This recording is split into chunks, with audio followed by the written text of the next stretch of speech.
The wind moaned across the deserted highway, mimicking the cry of a lonely soul wandering in the vast emptiness of the desert. The morning sun had risen over the dunes, casting long golden rays across the endless expanse. But the place still felt cold, eerily cold. Alex's car sat abandoned just off the highway, one door hanging open, engine silent, keys still in the ignition. His jacket lay on the driver's seat, but Alex was gone. No signs of a struggle, no blood, no footprints, just emptiness. The local sheriff filed a missing persons report, but after a few days and no leads, they closed the case. Another lost traveler in the desert, they said, but it wasn't over. 3 days later, Sarah, Alex's younger sister, hadn't heard from him since the night he left. At first, she assumed it was just bad reception. But then the silence stretched into days. When the police gave her the vague explanation, she knew something wasn't right. Alex wasn't careless, and he wasn't the type to vanish without a trace. So Sarah did what no one else was willing to. She retraced his steps. She left Flagstaff around 10 p.m., determined to find the old road Alex had taken. As she drove, she listened to his last voicemail again, the one he left right before he went off the grid. "Hey, I think I took a wrong turn. Not sure where I am. Some old highway with no signs. It's weird out here. I'll call when I get closer. Love you." That was it. His voice had been shaky, like something had rattled him. That alone chilled her more than anything else. Sarah drove for hours through the desert night. Past midnight, the highway grew narrower, rougher, lonelier. Stars above dimmed as if the sky itself was warning her.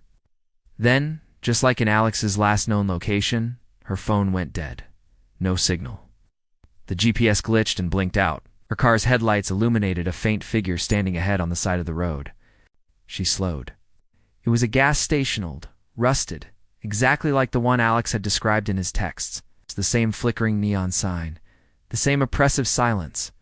Sarah parked, stepped out, and immediately felt if the air was wrong, heavy, still. She approached the station.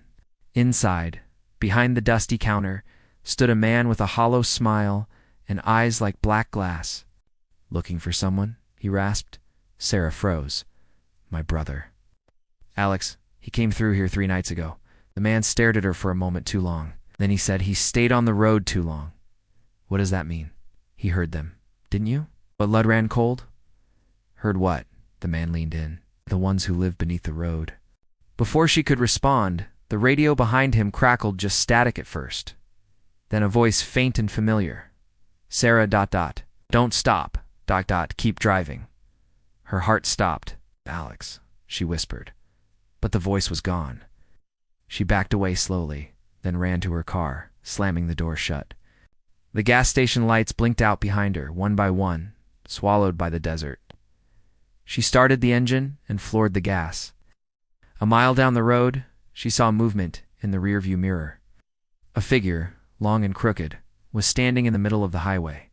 Not a man. It had too many limbs. Its head twisted at an unnatural angle. Its eyes burning, red-locked with hers, even from hundreds of feet away. Sarah swerved. The voice returned, this time in her mind. "Turn off the road. Join him. Join us." But she didn't. She gripped the wheel tighter, sweat pouring down her face, and screamed, "I'm not leaving the road." The figure behind her began to run, fast, faster than any human. But the farther she drove, the clearer her mind became. As if something wanted to keep her going, some force pushing her forward. Then in the distance, she saw a light trail light. Rest stop. Civilization. She burst into tears. Behind her, the creature stood at the edge of the highway, unable to follow. Bound to the blacktop. Sarah stopped at the rest stop, trembling. She was safe. For now. But that night, as she tried to sleep in a motel just outside town, her phone buzzed. A message from Alex's number. "The road isn't done with you. To be continued."